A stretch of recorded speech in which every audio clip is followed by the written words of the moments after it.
زندگی کیا ہے؟ زندگی ایک کتاب ہے جس کے پہلے صفحے پر پیدائش اور آخر میں موت لکھا ہوا ہے۔ بیچ کے جتنے صفحات ہیں وہ سارے خالی ہیں، آپ جو چاہیں لکھیں، لیکن لکھتے وقت یہ ضرور سوچیں کہ جب احکم الحاکمین کے سامنے یہ کتاب کھولی جائے تو آپ کو شرمندگی نہ ہو۔ مولانا روم علیہ الرحمٰن نے ایک بڑا خوبصورت واقعہ لکھا۔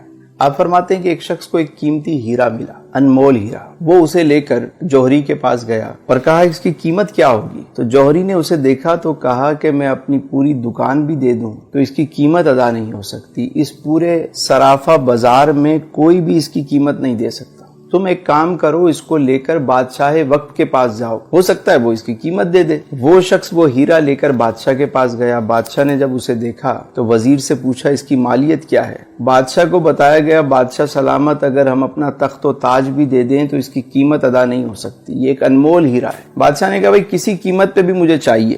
وزیر نے کہا یہ کام مجھ پہ چھوڑ دیں، اور اس شخص سے کہا کہ ایک کام کرو کہ تم یہ ہیرا ہمیں دے دو، صبح تم آ جانا سورج نکلنے سے پہلے، سورج نکلنے سے لے کر غروب آفتاب تک محل کے سارے دروازے تمہارے لیے کھول دیے جائیں گے، تم جس دروازے سے چاہو داخل ہو جاؤ، جو کچھ اس محل سے لے جانا چاہو لے جاؤ، تمہیں کوئی روکنے ٹوکنے والا نہیں ہوگا۔ وہ شخص گیا گھر، ساری رات اسے نیند نہیں آئی۔ صبح سورج نکلنے سے پہلے وہ محل میں داخل ہو گیا، دیکھا سارے دروازے کھلے ہوئے، وہ آرام سے داخل ہو گیا، کسی نے اسے روکا نہیں۔ پہلے ہال میں جب وہ گیا تو اس نے کیا دیکھا کہ بہت سارے شاہی لباس وہاں پر ٹنگے ہوئے ہیں، طرح طرح کے لباس ہیں۔ اس نے سوچا کہ ابھی تو صبح کا وقت ہے، میں نے تو ایسے کپڑے کبھی نہیں دیکھے، چلو پہلے اسے ذرا زیب تن کرتے ہیں۔ اس نے ایک لباس پہنا، اسے شیشے میں دیکھا، دوسرا پہنا، اسے اتارا، تیسرا پہنا، اسے اتارا۔ کافی وقت کے بعد اسے ایک لباس پسند آ گیا۔ جب وہ پہن کر اپنے آپ کو دیکھتا ہے، کہتا ہے میں تو شہزادہ لگ رہا ہوں، میں تو بادشاہ لگ رہا ہوں۔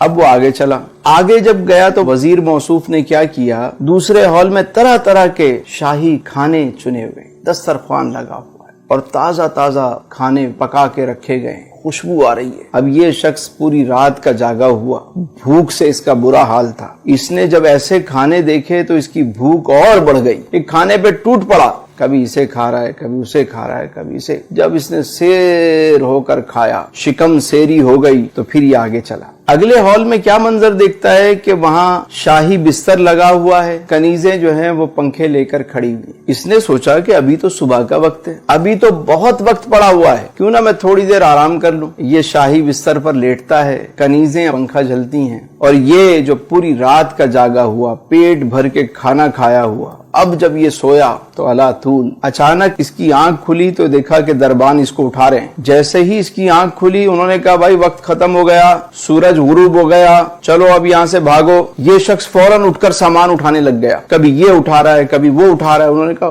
خبردار، تم یہاں سے اب تنکا بھی نہیں لے کر جا سکتے۔ اس نے کہا میں نے تو کچھ بھی نہیں لیا ابھی تک۔ تمہاری مرضی، وقت ختم ہو گیا۔ اٹھا کے اس کو محل سے باہر پھینک دیا۔ مولانا روم فرماتے ہیں کہ جس طرح اس شخص کو قیمتی ہیرا ملا، انمول ہیرا، اور اس نے اسے ضائع کر دیا۔ اگر وہ چاہتا تو سارا دن بجائے اچھے لباس پہننے کے، اچھے کھانے کھانے کے، ایک معقول لباس پہن لیتا، مختصر سا کھانا کھا لیتا اور آرام کی قربانی دے دیتا، اور وہ سامان اٹھا کے باہر رکھتا رہتا۔ جب شام کو وہاں سے نکالا جاتا تو اس کا اپنا محل تیار ہو چکا ہوتا، لیکن اس نے اپنے انمول ہیرے کو ضائع کر دیا۔ اسی طرح ہم دنیا میں آئے ہیں تو یہاں پہ ہم اچھے لباس، سوٹڈ بوٹڈ، بس ہمارا مرنا جینا جو ہے وہ بس لباس پہ ہے۔ کچھ زندہ رہنے کے لیے کھاتے ہیں اور کچھ کھانے کے لیے زندہ رہتے ہیں، مقصد ہی کھانا ہے، کھائے جا رہے ہیں، اور اس کے بعد سونے میں وقت ضائع ہو جاتا ہے۔ یاد رکھیے جب موت کا وقت آتا ہے نا تو انسان کہتا ہے کہ مجھے تھوڑی سی مہلت دے دو، میں 2 رکعت نفل ادا کر لوں۔ اے فرشتوں مجھے کچھ موقع دو کہ میں 1 مرتبہ سبحان اللہ کہوں، 1 مرتبہ الحمدللہ کہہ لوں، ارے 1 مرتبہ اللہ اکبر کہہ لوں، تھوڑا سا تو موقع دو، میں کچھ صدقہ و خیرات کر دوں۔ فرشتے کہتے ہیں تجھے جو وقت ملنا تھا سو مل گیا، ٹائم از اوور، اب چلو۔ تو عقل مند وہ ہے کہ جسے جتنا دنیا میں رہنا ہے اتنا دنیا کی تیاری کرے،